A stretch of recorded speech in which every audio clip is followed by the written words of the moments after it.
హైదరాబాద్ లో మత్స్య భవన్ వద్ద చేప రైతులు అర్ధనగ్న ఆందోళనలు చేశారు. గత 2 సంవత్సరాలుగా తాము సరఫరా చేసిన చేప పిల్లలకు బిల్లులు చెల్లించకపోవడంతో వారు తీవ్ర ఆవేదన వ్యక్తం చేస్తున్నారు. 2023-24 ఆర్థిక సంవత్సరానికి 75 కోట్లు, 2024-25కు మరో 34 కోట్ల బకాయిలను ప్రభుత్వం చెల్లించాలన్నారు.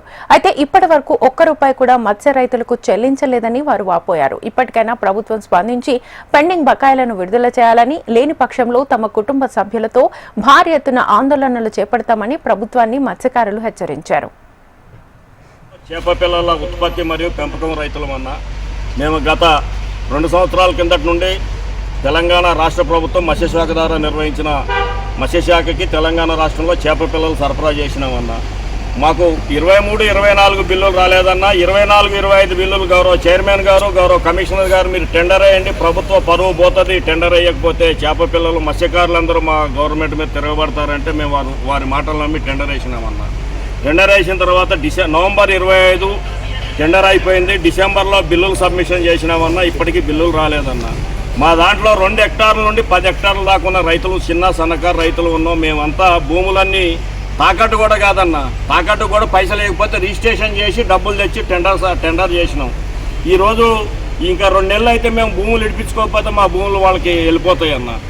రైతు ప్రభుత్వం ఉన్నది, రేవంత్ రెడ్డి గారు, బట్టి విక్రమార్క గారు, ఇది రైతు ప్రభుత్వం. రైతులకి 1000 కోట్ల రూపాయలు రైతు బంధు ఇచ్చిండ్రు, మొన్ననే 9000 కోట్ల రూపాయలు రైతు రుణమాఫీ చేసిండ్రు, ధాన్యానికి బోనస్ ఇచ్చిండ్రు. అట్నే మేము చేపల రైతులం అన్నా, మేమేం కాంట్రాక్టర్లం కాదు, బిజినెస్ మెన్లం కాదన్నా. మొత్తం వీఆర్ ఫార్మర్స్, చేపల రైతులం. తెలంగాణలో తెలంగాణ అభివృద్ధిని, తెలంగాణలో చేప పిల్లల రైతుల ఉనికిని కాపాడటానికి ఈరోజు మేము ఈ శాఖని, ఈరోజు శాఖ సింబల్ ఇండియాలో మొన్న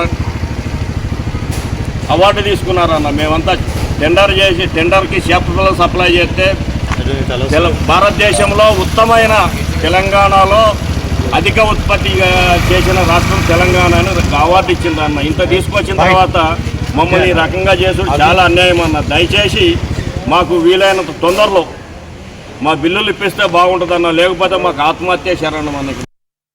ఇక్కడ ఉన్నటువంటి మరి డైరెక్టర్ గాని, ఈ సిబ్బంది గాని తప్పకుండా మా పేద మత్స్య రైతుల బిల్లులు ఇప్పించే వరకు మళ్ళా నూతనంగా టెండర్లు పిలిచినారు.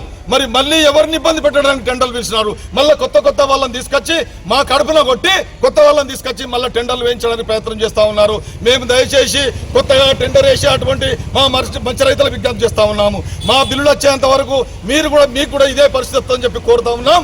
తప్పకుండా మా బిల్లులు వచ్చే వరకు టెండర్లు నిర్వహించద్దని చెప్పి మేము ప్రభుత్వ అధికారులకు, మరి ఫెడరేషన్ నాయకులకు, గౌరవ మంత్రివర్యులకు కూడా ఈ సందర్భంగా మేము విజ్ఞప్తి చేస్తా ఉన్నాం.